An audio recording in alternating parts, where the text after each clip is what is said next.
Hello and welcome दोस्तों। तो आज के इस वीडियो में हम देखेंगे महोरागा वर्सेस टाबुरा की फाइट। इन दोनों की फाइट को हम एक ही वीडियो में निपटाने वाले हैं, मतलब जहां तक चैप्टर आए हैं वहां तक। तो वीडियो बहुत ही ज्यादा इंटरेस्टिंग होने वाली है। अगर अभी तक आपने सब्सक्राइब नहीं किया है तो जल्दी से सब्सक्राइब कर दो ऐसे ही और मजेदार वीडियो देखने के लिए। तो वीडियो को करते हैं स्टार्ट एंड सारी बकचोदी को इग्नोर करके हम पहुंच जाते हैं उस टाइम पे जब यूका अपनी व्हील चेयर लेके प्लेन से कूद जाती है और वो अपनी आंखें बंद करके अपने भाई को याद करती है और बोलती है, अगर मैंने दोबारा जन्म लिया तो मैं and dot dot dot. And ये लाइन वो पूरी बोलने से पहले ही रोने लग जाती है एंड सीन शिफ्ट होता है और हम देखते हैं यूका एक फाड़ू लैंडिंग करती है और समन करती है महोरागा को एंड वो खुद एक शैडो में छुप जाती है। एंड फाइनली पूरे 2 साल बाद देखते हैं हम महोरागा को एंड वो आते ही ओरा फार्म करना स्टार्ट कर देता है। मतलब look at this panel. And आगे महोरागा खड़ा हो जाता है और मुस्कुराने लगता है एंड पैनल पे लिखा हुआ आता है डिवर्जेंट सीलर डिवाइन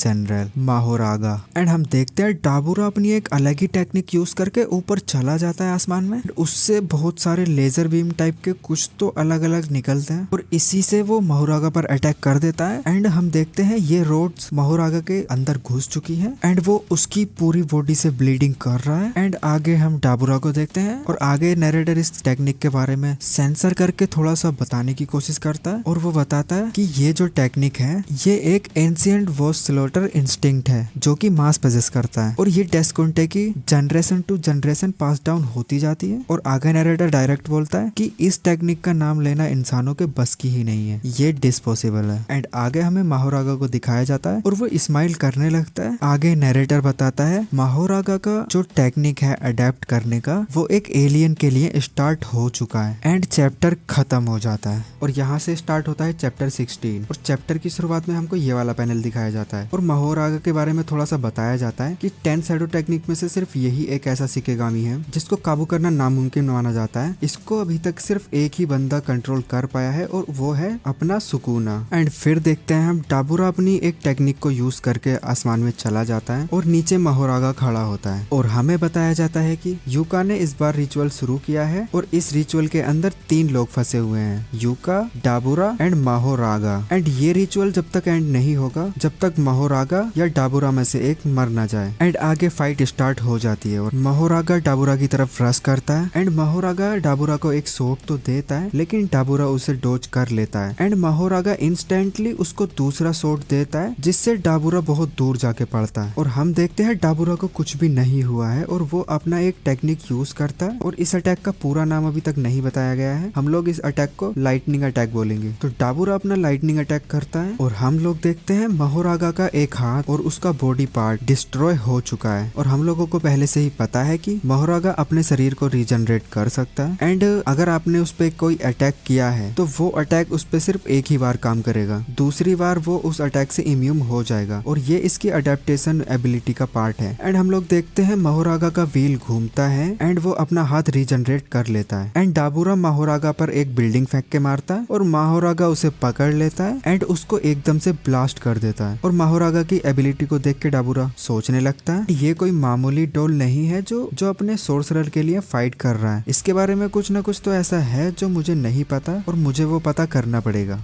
आगे हम लोग देखते हैं महोरागा और टाबुरा एक दूसरे के सामने खड़े हो जाते हैं एंड इमीडिएटली ये आसमान में चले जाते हैं और लड़ने लग जाते हैं। एंड हम लोग देखते हैं टाबुरा अपनी लाइटनिंग टेक्निक को यूज करता है और वो बहुत सारे लाइटनिंग अटैक एक साथ करता है महोरागा पर और ये अटैक इतना स्ट्रॉन्ग था कि ये अटैक महोरागा को लगने के साथ ही उसकी आधी बॉडी डिस्ट्रॉय हो जाती है। एंड महोरागा का व्हील घूमता है और उसकी बॉडी रीजनरेट करने लग जाती है एंड टाबुरा अचानक से आता है और उसको पकड़ लेता है एंड इस बार वो अपनी लाइटनिंग अटैक अपने पैरों से यूज करता है और वो भी उसके मुंह पर। एंड हम लोग देखते हैं कि आसपास के जितने भी बिल्डिंग्स थे वो सारे के सारे डिस्ट्रॉय हो चुके हैं सिर्फ एक ही अटैक से। भाई टाबुरा भी पावरफुल तो है एंड इतना डिस्ट्रक्टेबल अटैक करने के बाद भी हम देखते हैं महोरागा को घंटा कुछ नहीं हुआ और वो हंसता है इस चीज को देख के। और हाँ, महोरागा ने इस लाइटनिंग अटैक को अडेप्ट कर लिया है और इसीलिए उसको कुछ भी नहीं हुआ था। एंड ये देख के टाबुरा बताने लगता है कि ये मेरे टेक्निक के साथ अडेप्ट कर रहा है और वो बस अपने व्हील को घुमाता है और पूरा रीजनरेट हो जाता है। आगे हम देखते हैं इस पैनल को जहाँ पे टाबुरा महोरागा के सामने खड़ा है। तभी महोरागा अपना काउंटर मूव यूज करने ही वाला था एंड तभी ये पैनल चेंज हो जाता है और हम लोग मारू और सुरुगी की फाइट में पहुंच जाते हैं। एंड जहाँ पर मारू सुरुगी के मूव को प्रेडिक्ट प्रिडिक्ट नहीं कर पा रहा होता है क्योंकि सुरुगी के शरीर में कर्स एनर्जी है ही नहीं। एंड इसी वजह से मारू हारने लगता है और वो बोलता है इट्स अननोइंग, और सुरुगी इस पूरी फाइट में डोमिनेट करने लगता है और वो मारू को एक शॉट देता है जिससे मारू बहुत दूर जाके गिरता है। और सुरुगी बोलता है कि टाबुरा को लेके चला जाए यहाँ से, और तुम लोगों के जाने के बाद यहाँ पर सब कुछ पहले जैसा हो जाएगा और ऐसा लगेगा जैसे कुछ हुआ ही नहीं। और मारू बोलता है कि टाबुरा अपने प्लेनेट पर तो कभी जा ही नहीं सकता क्योंकि अगर वो जाएगा तो उसकी बहन मर जाएगी उस कर्स मार्क की वजह से, ये डिस्पॉसिबल है। और सुरुगी इस टाइम पे सीरियस मोड में आ जाता है और बोलता है और अगर मैं जीत जाऊं इस फाइट को तो तुम यहाँ से चले जाना और इस फाइट को तुम अब से एक ड्यूएल की तरह लेना। और इसी के साथ हम देखते हैं सुरुगी अपना सिंपल डोमेन ओपन करता है अपने कर्स टूल की मदद से, और सुरुगी बोलता है कि तू कोई सी भी टेक्निक यूज कर सकता है मुझसे बचने के लिए। एंड अगले ही पल हम देखते हैं मारू अपना कर्स टेक्निक रिवील करता है, इसका नाम है केओस एंड हार्मनी। एंड ये देख के सुरुगी पैनिक हो जाता है और ये वाला चैप्टर भी यहीं पे खत्म हो जाता है। एंड चैप्टर 17 की शुरुआत में हम देखते हैं सुरुगी मारू के अगेंस्ट में बहुत ज्यादा स्ट्रगल कर रहा है। एंड मारू सुरुगी पर अटैक करता है और सुरुगी डॉज कर लेता है, लेकिन मारू हर एक अटैक ऐसे कर रहा है जैसे कि वो सुरुगी को खत्म ही कर देगा एक अटैक के अंदर। एंड मारू एक खतरनाक अटैक कर देता है सुरुगी के ऊपर, और ये रिवील नहीं होता है कि ये कौन सा अटैक है, लेकिन बहुत जबरदस्त अटैक है। और मारू हवा में उड़ने लगता है और सुरुगी के लिए बहुत मुश्किल हो रहा था मारू से लड़ना। एंड आसपास के जितने भी बिल्डिंग्स हैं वो मारू के अटैक से डिस्ट्रॉय होने लग जाती है। एंड आगे हम देखते हैं सुरुगी नीचे पड़ा है और वो मरने की हालत में है बिल्कुल, यहाँ पर वो हिल भी नहीं पा रहा है ठीक से। और वो मरता मरता बोलता है कि अगर तुम एक पावरफुल बॉडी के साथ पैदा होते हो और तुम एक बैटल में मर जाते हो तो इस चीज के ऊपर तुम कर्व कर सकते हो, बट मैं इस चीज को एक्सेप्ट नहीं कर सकता। एंड आगे हम लोग देखते हैं सुरुगी के पास जो यूटा की रिंग है वो चमकने लग जाती है, और वहीं पर हम रीका की झलक देखते हैं और वो बोलती है कि मैं तुम्हारी मदद करने के लिए यहाँ पर आई हूँ, क्योंकि यूटा ने उसको बोला था कि तुम मेरे बेटे की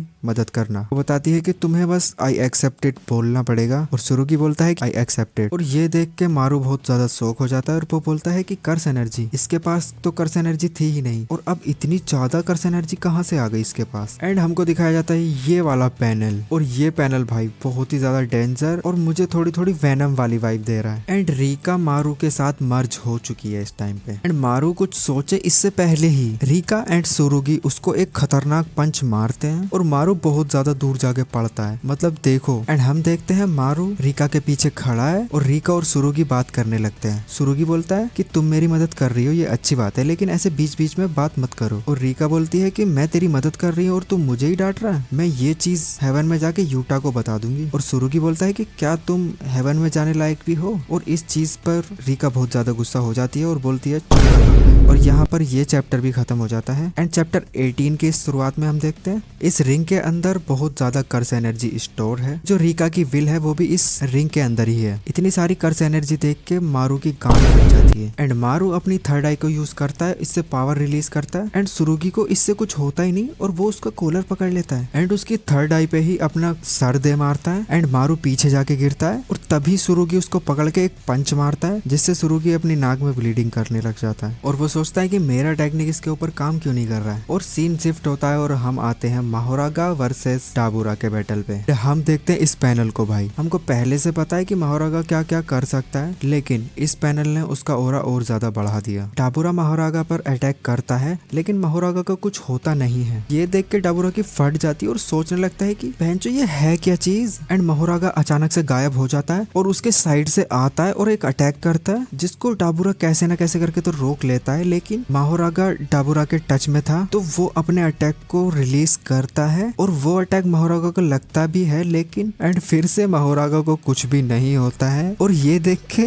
टाबुरा की लिटरली फट जाती है और वो बोलता है कि ये अटैक भी इस पर काम नहीं किया। एंड यहाँ पर टाबुरा की शक्ल देखने लायक थी। एंड माहोरागा स्माइल करता है और देखो यार इसकी इविल स्माइल को। एंड माहोरागा एक खतरनाक स्लैश देता है इस टाबुरा के मुंह पे। एंड माहोरागा के फेस पे एक कट का निशान लग जाता है। एंड माहोरागा भी अपने बहुत सारे अटैक करता है, लेकिन उसके एक भी अटैक का असर माहोरागा पर नहीं हो रहा होता है। एंड टाबुरा माहोरागा को एक किक करता है, लेकिन माहोरागा ऊपर से उसको एक अटैक मारता है। फिर से टाबुरा के फेस पर एक कट लग जाता है और इस टाइम पर टाबुरा को रियलाइज होता है माहोरागा का असली पावर। और वो बोलता है कि ओके ये है तुम्हारा पावर, पहले तुम मेरा अटैक लेते हो और उसको तुम अडेप्ट कर लेते हो। एंड वो नोटिस करता है कि माहोरागा का व्हील स्पिन करता है और वो इंस्टेंटली अटैक को अडेप्ट कर लेता है। एंड डाबूरा बहुत सारे अटैक करता है, जिसमें से कुछ अटैक माहोरागा पर लगते भी हैं लेकिन उनसे कुछ होता नहीं है। एंड माहोरागा के अटैक को वो डोज करता है, लेकिन ऐसा कब तक चलने वाला है। वो सोचने लगता है कि अगर ऐसा चलता रहा तो मैं हार जाऊंगा। एंड डाबूरा एक फ्लैशबैक देखता है जिसमें वो और उसका दोस्त है डोला, जिसको उसने ड्यूल में मार दिया था अपने हाथों से। और डोला डाबूरा से बोलता है कि तू हमारे साथ क्यों नहीं रहने लग जाता है। और डाबूरा बोलता है कि तुम लोग मुझे पसंद नहीं करते हो, है ना। एंड डोला बोलता है कि ऐसा नहीं है, मुझे सिर्फ तेरा साथ अच्छा लगता है और मुझे कोई नहीं पसंद। यहाँ पर कुछ गलत साउंड कर रहा है लेकिन यही बोला था उसने। एंड ये दोनों कुछ बकवास करते हैं और फ्लैशबैक खत्म हो जाता है। एंड हम देखते हैं डाबूरा का हाल बहुत बेकार हो रखा है इस टाइम पे। एंड वो अपने आप को बताने लगता है कि मुझे डर लग रहा है माहोरागा से। ये पहली बार है जब हम डाबूरा की आंखों में थोड़ा बहुत डर महसूस कर रहे हैं, और वो भी मौत का डर। एंड फिर से ये एक फ्लैशबैक के अंदर घुस जाता है और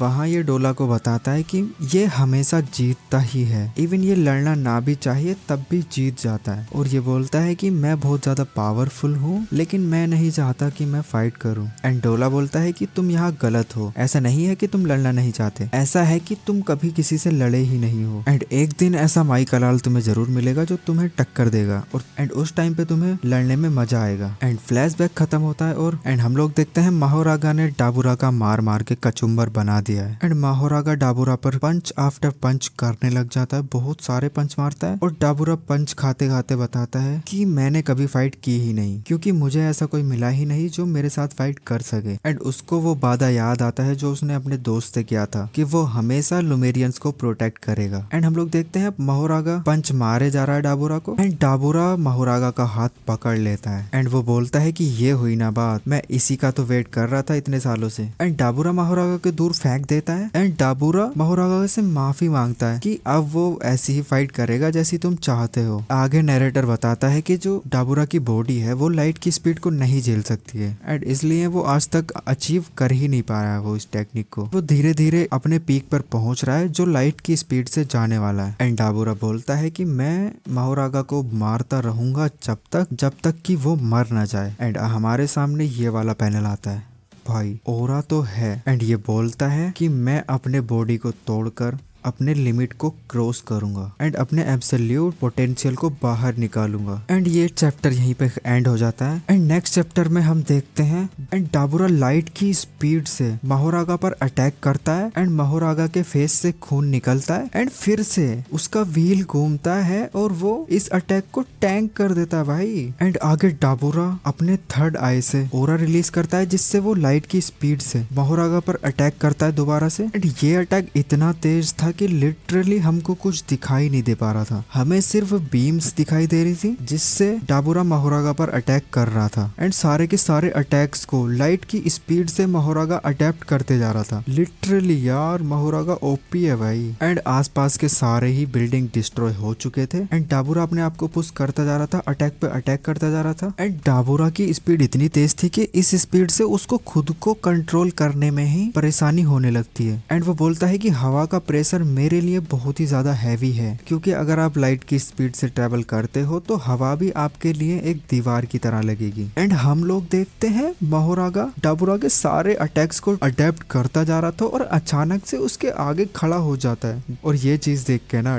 डाबूरा के पिछवाड़े से आवाजें आने लग जाती है। एंड डाबूरा कम्प्लीटली स्पीचलेस हो जाता है और उसको ये नहीं पता चलता कि यहाँ से हुआ क्या भाई। एंड माहोरागा स्माइल कर रहा था इस चीज को देख के। एंड ये माहोरागा फिर से एक फ्लैशबैक में घुस जाता है। एंड डोला बोलता है कि कैचअप, उस पावर को कैचअप करो एंड वॉरियर्स के बीच में खड़े हो जाओ। एंड इससे पहले कि ये कुछ करे उससे पहले ही माहोरागा अपना ओरा रिलीज करता है एंड अपने अटैक से बहुत ही ज्यादा हैवी अटैक कर देता है डाबूरा पर। एंड हम लोग देखते हैं जो एरिया बिल्कुल फिट एंड फाइन था वो 1 सेकंड के अंदर लिटरली राख बन जाता है। एंड आगे हम डाबूरा का फेस देखते हैं और इसका फेस देख के साफ साफ पता चल रहा है कि इसने पैंट में हक दिया है। डाबूरा फील करता है कि डर क्या होता है। एंड डाबूरा यहाँ से कैसे ना कैसे बच के निकल जाता है एंड बोलता है कि ये जो माहोरागा की ब्रूट फोर्स है जिसको सिंपली वो अडेप्ट कर लेता है। एंड माहोरागा इसको देख के स्माइल करने लगता है। एंड हम देखते हैं डाबुरा के अंदर एक ऐसा पार्ट है जिसको फाइट करने में मजा आ रहा है इस टाइम पे। अभी तक डाबुरा ने किसी भी फाइट को एंजॉय किया ही नहीं है, उस लेवल का अपोनेंट उसको अभी तक मिला ही नहीं है, जस्ट लाइक साइतामा। एंड आगे पैनल शिफ्ट होता है और हम लोग देखते हैं डाबुरा का एक पैर कंप्लीटली डिस्ट्रॉय हो चुका है। एंड डाबुरा सोच रहा था कि ये पैर मुझे परेशानी देगा तो मैं इसको काट दूंगा, लेकिन वो अचानक से याद करता है कि ये सोर्सरर्स भी तो अपने आप को हील कर लेते हैं ना। एंड डाबुरा बोलता है कि यहाँ के लोग नेगेटिव कर्स एनर्जी को यूज करके हील कैसे कर सकते हैं। माहोरागा के ब्लेड से एक डिफरेंट टाइप ऑफ एनर्जी महसूस की थी। एंड ये बोलता है कि यहाँ पर कोई ऐसी टेक्निक है जिससे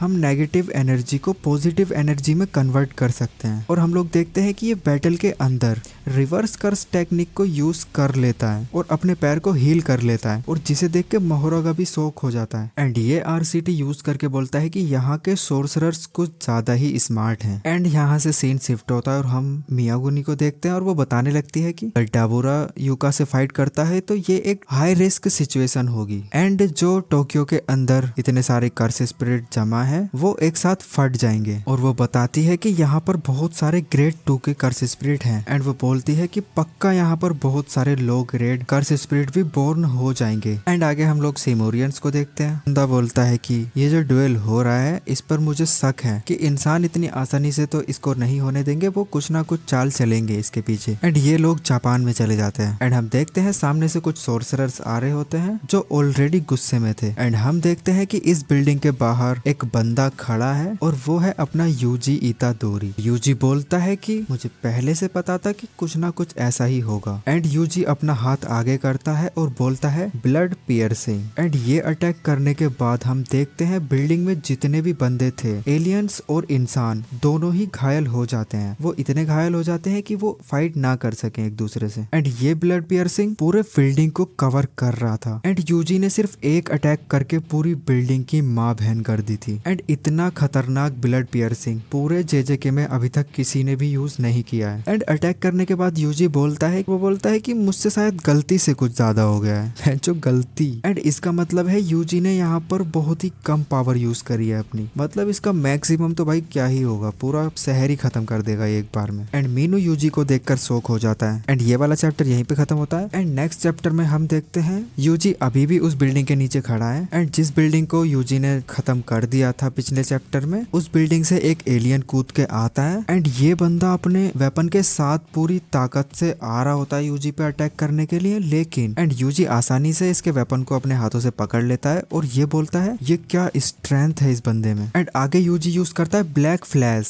और वो भी अपनी मर्जी से। एंड हम ये चीज पहली बार देख रहे हैं यूजी को अपने आप ब्लैक फ्लैश यूज करते हुए। इसका मतलब ये है कि यूजी एक इतना पावरफुल कैरेक्टर बन चुका है जो अपने आप ही ब्लैक फ्लैश को यूज कर सकता है। एंड ये अटैक बिल्डिंग्स में इधर उधर टकरा के बहुत ही ज्यादा दूर पड़ता है। एंड आगे हम देखते हैं कि इस एलियन को ब्लैक फ्लैश लग गया था और इसकी हालत खराब हो गई है। और यूजी मीनू से पूछता है कि तू यहाँ पर क्या कर रहा है, और मीनू बोलता है कि मैं तो बस यहाँ पर ऑपरेशन को कंटिन्यू करने आया था। और यूजी बोलता है कि तू यहाँ पर है तो यूका वहाँ क्या कर रही है। एंड आगे यूजी बताने लगता है कि अगर वहाँ पर यूका हार गई तो मैं चुप नहीं बैठूंगा और मैं अकेला उन एलियंस की फाड़ के रख दूंगा। एंड यूजी बोलता है कि फिलहाल मैं यहाँ पर सिर्फ एक काम कर सकता हूँ, वो दोनों आपस में ना भिड़े। एंड बोलता है कि यहाँ पर 4 लोग हैं, ये हमको नहीं पता कि वो किन 2 लोगों की या किन 4 लोगों की बात कर रहा था। एंड ये देख के मीनू थोड़ा सा शॉक हो जाता है और वो बोलता है कि ये तुम क्या बोल रहे हो। एंड यूजी बोलता है कि जो पुराने सोर्सरर हैं वो कभी मरते नहीं, वो नॉर्मली फेड होके चले जाते हैं बट मरते नहीं है। और यूजी बोलता है कि तुम्हें अब जितने भी कर्स स्पिरिट बचे हैं उनकी टेंशन लेने की कोई जरूरत नहीं है, उनका ख्याल अब मैं रख लूंगा। एंड फिर सीन शिफ्ट होता है और हम आते हैं डाबुरा पर। एंड डाबुरा बताने लगता है कि ये जो नेगेटिव कर्स एनर्जी है इसको तुम पॉजिटिव कर्स एनर्जी में बदल के अपने आप को हील कर सकते हो और अपने आप को बूस्ट कर सकते हो, मतलब कि अपने पावर को बूस्ट कर सकते हो। एंड डाबुरा बोलता है कि क्या होगा इस नेगेटिव एनर्जी को अपनी टेक्निक में चैनल कर लो। एंड यहाँ पर डाबुरा अर्थ का जो कर्स टेक्निक को यूज करने का तरीका है वो समझ रहा है धीरे धीरे। आगे डाबुरा बोलता है कि इस दुनिया के लोग एक ऐसी चीज को कर्स टेक्निक बुलाते हैं, न्यू मूव जिसका नाम है टेक्निक रिवर्सल। यहाँ पर डाबुरा माहोरागा को डिफीट करने के लिए अपने हाथों से एक और चांस ले रहा है। एंड डाबुरा बोलता है कि मुझे सिंगल शॉट में माहोरागा को खत्म करना पड़ेगा वरना ये इसे भी अडेप्ट कर लेगा। यहाँ पर पर डाबूरा फिगर आउट कर लेता है कैसे उसके अडेप्टेशन से पहले माहोरागा को उसे डिफीट करना है। सीन शिफ्ट होता है, मारू और सुरुगी के बैटल में आ जाते हैं एंड यहाँ पर एक अलग ही लेवल की फाइट चल रही थी इन दोनों के बीच में एंड हमको ये वाला पैनल दिखाया जाता है और सुरुगी बोलता है रीका चान एंड रीका बोलती है मुझे ये चीज पसंद है जब किसी के पास नेस्टी पर्सनैलिटी हो एंड मारू रीका के ऊपर अटैक करने वाला होता है लेकिन उससे पहले ही रीका उस पर अटैक कर देती है एंड सुरुगी इस अटैक को डॉज तो करता है लेकिन हमको क्लियरली दिख रहा है मारू की हालत खराब हो गई है इस अटैक को रोकने में। हम लोग देखते हैं रीका अपनी सोल्स स्पिरिट कटाना निकाल लेती है अपनी शैडो के अंदर से एंड इस तलवार के बारे में मुझे बताने की जरूरत बिल्कुल भी नहीं है। अगर आप तोजी लवर हो या आपने रिसेंट का एपिसोड देखा था माकी वर्सेस जेनिन क्लैन वाला तो आपको पता ही होगा इस तलवार का ओरा अलग ही है। एंड मारू ये देख के बोलता है कि ये क्या हो रहा है बहनचो, बीच फाइट में ये तलवार कहाँ से निकल आई। एंड हम देखते हैं रीका तो अपनी कर्स एनर्जी इस स्वॉर्ड में डाल रही है एंड मारू इस चीज को देख के तो शॉक हो ही चुका है एंड मारू को अचानक से कुछ फील होता है और वो पीछे देखता है, पूरा एटमॉस्फेयर एंड कर्स स्पिरिट से भर जाता है। एंड जैसा हमें पता है ये लोग कर्स स्पिरिट को अपना गॉड मानते हैं एंड मारू को लग रहा है कि ये लोग डाबूरा के डर से भाग रहे हैं यहाँ से एंड मारू को पता था कि सारे कर्स स्पिरिट के साथ क्या होने वाला है एंड मारू बोलता है कि तुमको ऐसा नहीं करना चाहिए एंड हम देखते हैं सामने से यूजी आ रहा होता है और वो बोलता है यहाँ पर देख के मुझे लग रहा है उन लोगों ने कर्स स्पिरिट को ज्यादा ही हल्के में ले लिया था और उनको पता नहीं है कि ये लोग कितने ज्यादा मात्रा में स्प्लिट हो सकते हैं। यूजी बोलता है कि इनको मुझे जल्दी ही खत्म करना होगा वरना ये और ज्यादा हो जाएंगे एंड आगे हम लोग देखते हैं यूजी बोलता है डिसमेंटल और यार डिसमेंटल सुकुना का अटैक था हमको पता है भाई और यहाँ पर यूजी उसे यूज कर रहा है एंड यूजी के अटैक को हमको दिखाया जाता है एंड ये सुकुना के अटैक से बहुत ही ज्यादा गुना पावरफुल है। यूजी के सिंगल अटैक से सारे के सारे कर्स स्पिरिट मर जाते हैं, कट के अलग अलग हो जाते हैं वो एंड यूजी ने सिर्फ एक नॉर्मल डिसमेंटल यूज करा है इस टाइम पे क्योंकि हमको साफ दिख रहा है ना ही वो गुस्सा है ना ही उसने ज्यादा पावर लगाया है। इसका मतलब ये है कि ये इससे भी ज्यादा खतरनाक लेवल पर अटैक कर सकता है एंड जैसे ही सारे कर्स स्पिरिट कटते हैं हम देखते हैं सुरुगी को बहुत ज्यादा दर्द हो रहा है उसके थर्ड आई में एंड वो एकदम से बिलबिलाने लग जाता है क्योंकि हमें पता है कि जब कोई कर्स स्पिरिट मरता है या कालियांस मरता है तो इनके थर्ड आई से आंसू आते हैं। कर्स स्पिरिट को एक साथ मरते हुए देखने से इसकी फट गई है, उसको ऐसा लग रहा है कि मेरा सर फटने वाला है एंड आगे सुरुगी अटैक करता है मारू पर एंड मारू इसको डोज कर लेता है। इस टाइम पे मारू बहुत ज्यादा गुस्सा हो जाता है और वो बोलता है अब मैं यहाँ पर बैटल खत्म करने वाला हूँ सुरुगी एंड आगे हम देखते हैं रीका का मास्क टूट जाता है और रीका चली जाती है एंड ये चीज देख के मारू बोलता है कि क्या उसने अपनी टेक्निक को खत्म कर दिया एंड मारू फील कर पा रहा था कि सुरुगी के अंदर से जो कर्स एनर्जी बाहर आ रही थी वो धीरे धीरे कम होती जा रही है एंड हम देखते हैं सुरुगी तैयार है फाइट करने के लिए अपने ओरिजिनल स्टाइल में, वो भी विद सोल स्प्लिट कटाना एंड ये चैप्टर खत्म हो जाता है एंड चैप्टर 21 स्टार्ट होता है एक फ्लैशबैक से जिसके अंदर माकी यानी सुरुगी की ग्रैंड माँ उसको बताने लगती है कि कुछ खोने का डर तुमको कमजोर बना देता है लेकिन ये दो धारी तलवार है इसलिए संभाल कर रखना, कहीं पावर को पाने के लिए तुम वो सब ना खो दो जिसकी तुम्हें जरूरत ही नहीं थी। एंड इस फ्लैशबैक में ज्यादा कुछ खास होता नहीं है तो हम इसको एंड करते हैं यहीं पे। आगे हम देखते हैं मारू अपने थर्ड आई से रोए जा रहा है, सुरुगी अपना अटैक करते करते रुक जाता है एंड अपनी कटाना हाथ से गिरा देता है एंड मारू सुरुगी से पूछता है कि तुमने ऐसा क्यों किया, तुम मुझे मार सकते थे लेकिन तुमने मुझे नहीं मारा, ऐसा क्यों किया तुमने। एंड सुरुगी बोलता है कि मुझे नहीं पता कि मैंने ऐसा क्यों किया लेकिन मुझे रियलाइज हुआ कि अगर मैं तुम्हें मार देता तो ये गलत होता। मारू बोलता है तुम तो यहाँ पर यूका के लिए फाइट कर रहे थे राइट एंड सुरुगी इसको बोलता है कि हाँ लेकिन मुझे नहीं पता कि मैंने तुझको मारने से क्यों रोक लिया। आगे सुरुगी मारू की बॉडी के ऊपर गिर जाता है एंड मारू बहुत ज्यादा सैड है, बहुत ज्यादा रो रहा है एंड मारू बहुत ज्यादा रोता है और बोलता है कि मेरे पास बस कुछ ही लोग हैं, मारू, रीका, सुरुगी बस एंड मुझे नहीं पता कि मैं आगे क्या करूंगा। एंड यहाँ पर मारू को समझ आता है कि जो अर्थ के लोग हैं ये यहाँ पर वैसे ही रहते आ रहे हैं और ये जो कर्स स्पिरिट्स हैं ये एक अर्थ के लोगों का ही पार्ट है एंड यहाँ पर इसको रियलाइज होता है कि यहाँ पर जो इंसान पहले से थे यही राइट है और हम ही हैं जो जबरदस्ती इनके प्लेनेट पर रहने आ गए हैं। एंड मारू आगे बोलने लगता है कि उनका क्या जिनका घर छीन लिया गया वो कहाँ जाएं। यहाँ पर वो सिमोरियंस की बात कर रहा है जिनका घर डेस्कोंटे वालों ने छीन लिया था। एंड आगे हम देखते हैं मारू के आगे रीका का इंसानी वर्जन आता है और ये पैनल चेंज हो जाता है एंड सीन शिफ्ट होता है और हम देखते हैं एलियंस के स्पेसशिप को। हम देखते हैं एक डिवाइन बीइंग कालियान को और जो की अपना थर्ड आई ओपन कर लेता है। एंड आगे हम डाबुरा की फाइट में आते हैं एंड वहाँ पर डाबुरा को रियलाइज होता है कि मारू को कुछ ना कुछ तो हुआ है। डाबुरा सोचता है कि इसके पास जो एनर्जी है उसको यूज करके एक बैरियर टाइप का कुछ बना सकता है क्या ये, एंड मैं अपनी एनर्जी को यूज करके एक बैरियर बना लूंगा और मुझे नहीं पता कि ये टेक्निक अर्थ पर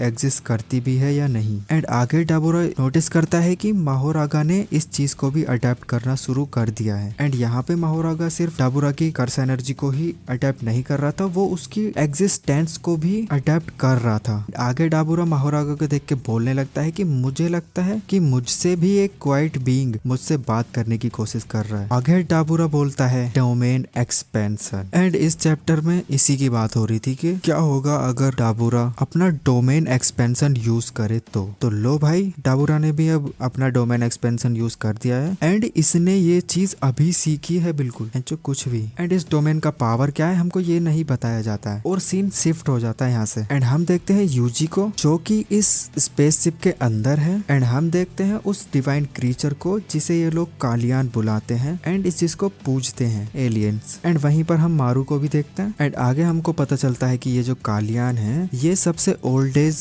कालियान है इनका और सबसे रिस्पेक्टेड कालियान है। मारू बोलता है कि मुझे पता है इस कालियान के बारे में एंड यूजी बोलता है कि मुझे इसके बारे में पता है और मुझे इसके बारे में तोदो ने बताया था। एंड मारू बोलता है कि ये तोदो कौन है और यूजी बोलता है कि तोदो वही बंदा है जो एक हाथ से इंस्ट्रूमेंट बजाता है एंड मे बी शायद तोदो भी यहाँ पर जिंदा है अभी तक। एंड आगे मारू यूजी को एक्सप्लेन करता है कि ये लॉन्गेस्ट लिविंग कालियान है। यूजी यहाँ पर सोच रहा था कि मैं यहाँ पर कर क्या रहा हूँ, मुझे यहाँ पर क्यों बुलाया गया है। एंड मारू बोलता है कि मुझे मेरे टेक्निक ने बताया कि यहाँ पर यूजी सबसे ज्यादा सूटेबल है, इसलिए मेरे टेक्निक ने तुम्हें यहाँ पर टेलीपोर्ट कर दिया। एंड मारू का ये टेक्निक एक अलग ही लेवल पर स्ट्रॉन्गेस्ट है यार, क्योंकि ये लाइफ एंड डेथ के बीच की दीवार को क्रॉस करके यूजी को डेथ के पार लेकर आ गया है। एंड यूजी बोलता है कि मैं सूटेबल हूँ, बट किस लिए सूटेबल हूँ। एंड मारू एक्सप्लेन करता है कि यूटा एंड मारू ने कर्स एनर्जी का यूज करके और उस मल का यूज करके स्पेसशिप को बनाया था। एंड मारू बोलता है कि मेरा जो टेक्निक है एंड यूजी तुम्हारा जो टेक्निक है, मैं इन दोनों टेक्निक को यूज करके एक ऐसी दुनिया बनाना चाहता हूँ जहाँ पर ह्यूमंस और सिमोरियंस एक साथ मिलकर रहें। एंड मारू बोलता है कि ये काम मैं अकेला नहीं कर सकता, मुझे तुम्हारी जरूरत पड़ेगी। एंड मारू बोलता है कि मुझे अपना ओपिनियन दो, तुम्हारा क्या ओपिनियन है मेरे इस प्लान को लेके। एंड यूजी बोलता है कि हारमोनी, हाँ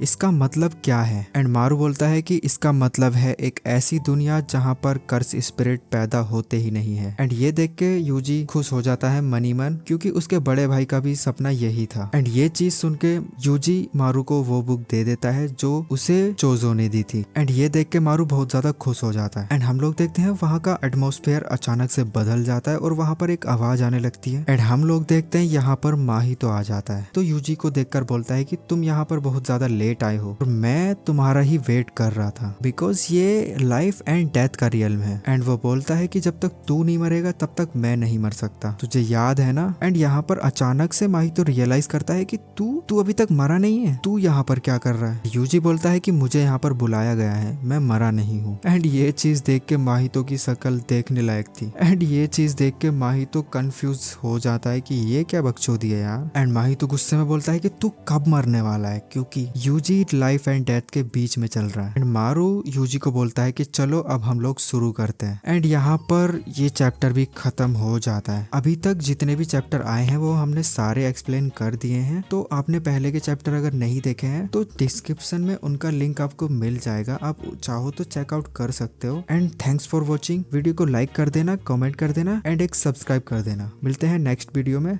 बाय बाय।